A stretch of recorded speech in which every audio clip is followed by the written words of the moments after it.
Case అయినా పెట్టినా? పోనీ ఈ జిల్లాలో ఎవరి మీద నన్ను ఒక కేసు పెట్టినా? ఎన్ని పాపాలు చేసారు వాళ్ళ ఎమ్మెల్యేలు మంత్రులు మీకు తెలుసు కదా, ఎంతమంది ఆస్తులు గుంజుకున్నారు మీకు తెలుసు కదా. ఎవరినన్నా నేను కక్షతోనేమన్నా చేసినా? నేను ఒకటే అనుకున్నా, ఎవరి పాపానికి వాడు పోతాడు. మనం చూసినా చూడకపోయినా పైన దేవుడు ఉన్నాడు, పైనుంచి కిందికి చూస్తూనే ఉంటాడు, ఎవరిని లెక్క వానికి రాస్తూనే ఉంటాడు, ఎవరిని మిత్తి వానికి చెల్లిస్తూనే ఉంటాడని.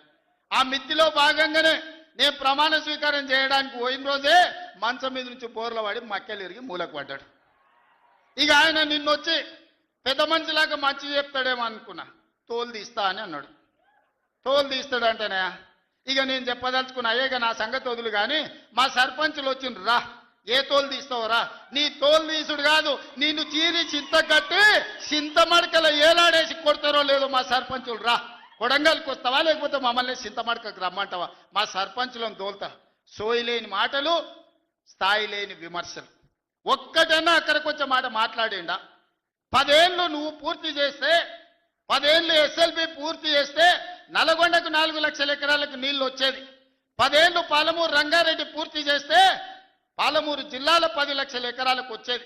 కల్వకుర్తి పూర్తి చేస్తే 3.5 లక్షలకు వచ్చేది. భీమా పూర్తి చేస్తే 2 లక్షలకు వచ్చేది.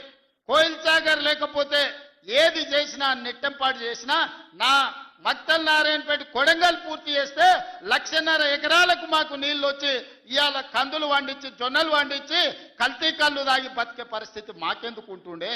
మేము కూడా మీ లెక్కనే మంచిగా పంటలు వండించేటోళ్ళం, మంచి బట్టలు తొడుక్కునేటోళ్ళం, మేము కూడా మా పిల్లల్ని చదివించుకునేటోళ్ళం. 10 ఏళ్ళు పగబట్టి నారాయణపేట మక్తల్ ప్రాజెక్టును ఈనాడు పక్కన పెట్టి 69 జీవోను తుంగలో దొక్కితే ఊరూరు ఎత్తిపోతల పథకం కోసం మా కార్యకర్తలు, ఈ ప్రాంత రైతులు ధర్నాలు చేయలేదా? పార్టీలకు అతీతంగా 69 జీవో కోసం కొట్లాడలేదా? నీ సొమ్మె ఏం పోయిందా? మాకు నీళ్ళు ఇయ్యాలంటే నీకు ఇంత కడుపు నొప్పా? నువ్వు మళ్ళీ బయటకు వచ్చి ఇవాళ ఆయన తోలు తీస్తా అంటు. తోలు నాది కాదు కానీ ఆ షేక్పేటలో మటన్ కొట్టు మస్తాన్ ఉంటాడు, ఆయన రోజు మేకలను కోసి మండి నడుపుతుంటాడు.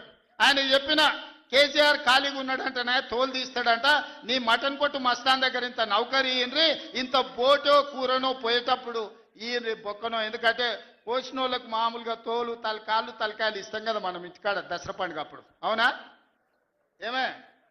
ఏం శివకుమార్ రెడ్డి, మన ఇళ్ళల్లో పండుగ పూట వచ్చి ఆటను కోస్తే కాళ్ళు తలకాయ కోసినోనికి ఇస్తాం కదా.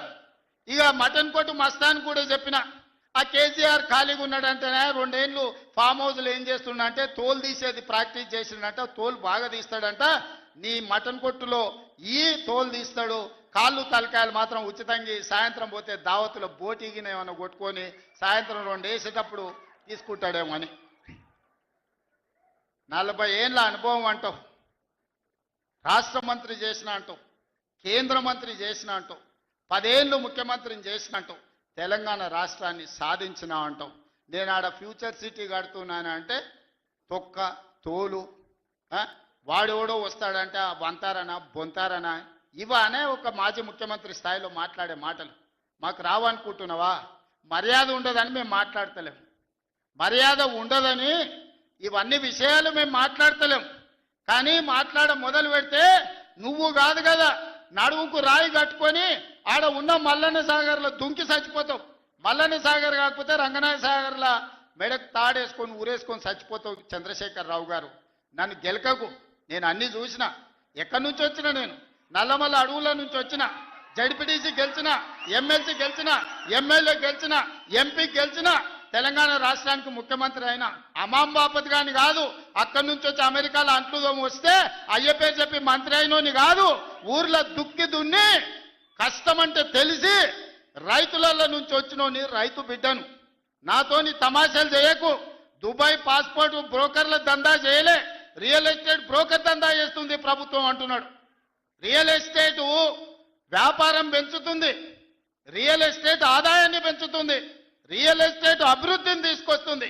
నీ కొడుకేమో హైదరాబాద్లో రియల్ ఎస్టేట్ వాడిపోయిందంటావు, నువ్వు వచ్చేమో ఈ ముఖ్యమంత్రి రియల్ ఎస్టేట్ దందా చేస్తున్నాడు అంటాడు. ఇదేమన్నా పాస్పోర్ట్ బ్రోకర్ల దందానా? నేను ఎవరినేం దుబాయ్కి పంపుతా అని మోసం చేయలే.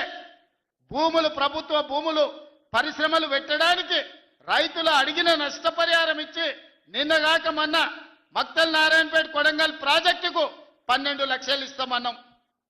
మా రైతులందరూ కాదు కూడదన్నారు. ఏం కావాలన్నా అడగమని మా శ్రీహరికి మా శివకుమార్ రెడ్డికి చెప్పిన, మా పర్ణికమ్మకు చెప్పిన. వాళ్ళు పోయి మాట్లాడిను. వాళ్ళు అడిగింది నాకు వచ్చి చెప్పురన్న. వాళ్ళు 20 లక్షల ఎకరం కావాలన్నారు. పిలిచి క్యాబినెట్లో పెట్టి ఎకరాకి 20 లక్షల